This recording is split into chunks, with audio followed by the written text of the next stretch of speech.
Hi there.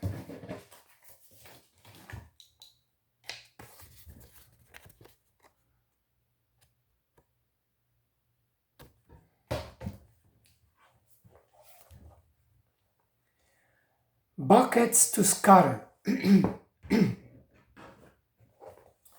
Sunday was warm and the snow was wet and soft, but the next morning was as cold as the middle of the winter.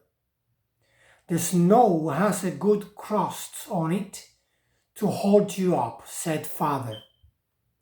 Just what we hoped for. It will be a good day to scatter the buckets. What do you mean by scatter the buckets? Asked Nancy. Wait and see, said her father. Mother had a big basket of good things to eat all ready for them. Why, it is just like a picnic, said Nancy. Only this is not a picnic, said Father. You are a hired man and a hired girl going off to work, and you had better hurry along. Charlie was already at the sugar house when they drove up. There is no fire in the stove today, said Nancy. That is because we will be working in the sugar bush, said Father. Now, you two get to work and help us put the buckets on the sled. As they drove through the woods, the horses had to go slowly. No sled or car had gone over the roads all winter, and the roads were deep with snow.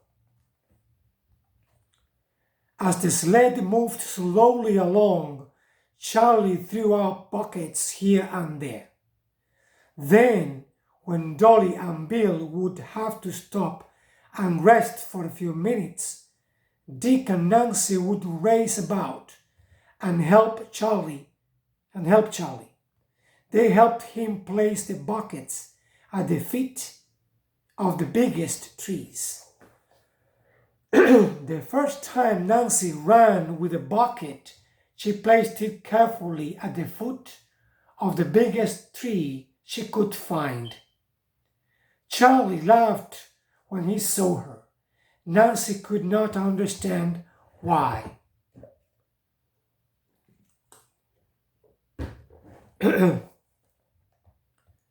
We won't get any maple sap from that tree, Nancy, her father called. That's a pine tree. Then Charlie showed Nancy how to tell a maple tree by its gray bark and by its branches. The warm sun went right on shining. Now the crust on the snow was not hard. All at once the crust gave way under Charlie's feet.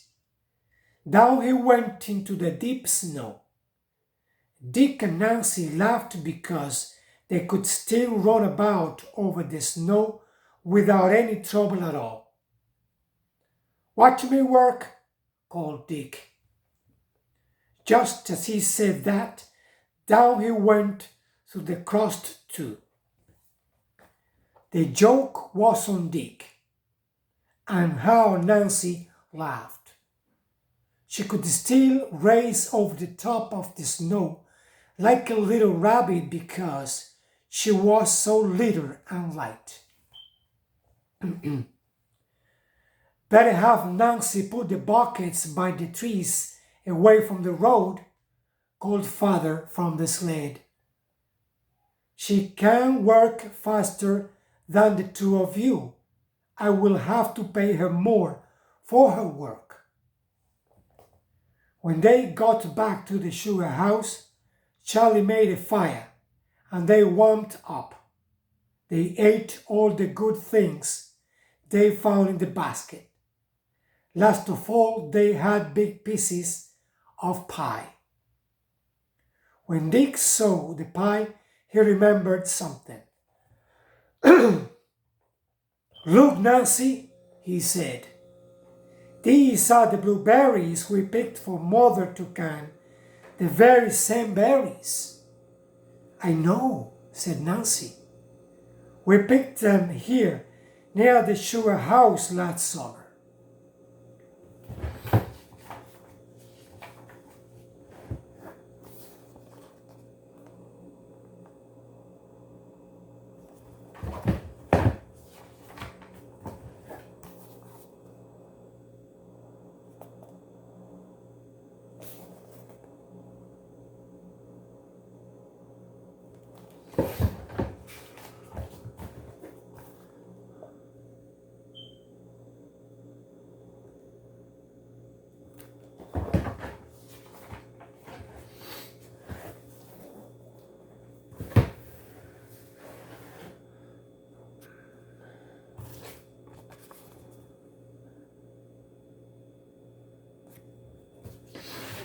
Now his name is Langston Hughes.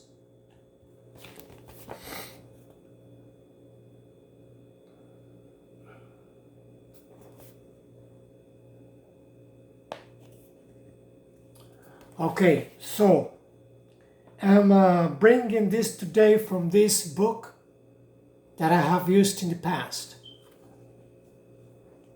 Langston Hughes. Born James Langston Hughes, February the 1st, 1902, died May the 22nd, 1967. Hughes is known for his leadership in the Harlem Renaissance, a period of artistic and social expression in the early 1920s. Hailed as the Negro Poet Laureate, he inspired a generation of artists, musicians, and writers to express their African American heritage in their work. Now, fast facts on Langston Hughes. Some of his earliest jobs were as a cook, a busboy, and a seaman traveling to Africa and Europe. Another fast fact: wrote a famous column in the country's most influential African American newspaper, the Chicago Defender.